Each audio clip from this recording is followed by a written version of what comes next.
আগামীকাল বিকাল ৩টার সময় বাংলাদেশ ভার্সেস শ্রীলঙ্কা মুখোমুখি হবে প্রেমাদাসা ক্রিকেট স্টেডিয়ামে, যেই স্টেডিয়ামে বাংলাদেশের সুখস্মৃতি রয়েছে। এই ম্যাচের আগে একটা নিউজ আপনাদেরকে দিতে চাই, সেটা হলো বাংলাদেশ এবার একদিক দিয়ে ফেভারিট আছে। কোন দিক দিয়ে ফেভারিট? বিশাল ব্যাপার না, বাংলাদেশ ফেভারিট। আসলে বাংলাদেশ খেলতে নামলেই যত বড় শক্তিশালী দল হোক নাই কেন, কোনো না কোনো এক দিক দিয়ে বাংলাদেশ ফেভারিট থাকে। এবার যে দিক দিয়ে বাংলাদেশ ফেভারিট সেটা কি জানেন? সেটা হচ্ছে বাংলাদেশ এবার লাস্ট 5 টি20তে শ্রীলঙ্কার সাথে 4টাই বাংলাদেশ জিতছে। ভাবা যায় 4টা ম্যাচ বাংলাদেশ জিতছে, আর বিপরীতে শ্রীলঙ্কা জিতছে মাত্র একটা।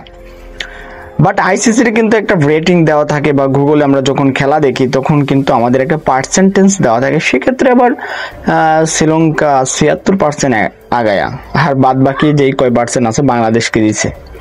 তো মেইন বিষয়টা হলো শ্রীলঙ্কা বাংলাদেশের সাথে তুলনামূলকভাবে শক্তিশালী, এটা বলাই যায়, মানে এটা অস্বীকার করার মতো কিছু নাই। বাংলাদেশ মোট শান্তকে নিলে 5টা ওপেনার কে খেলবে সেটাই এখন দেখার বিষয়। মিডলে শামীম পাটোয়ারি আছে, তারপরে জাকির আছে, রিশাদ হোসেন, তাদেরই মূলত দায়িত্ব। বোলিং এ মুস্তাফিজুর রহমান আছে, তাসকিন আহমেদ আছে।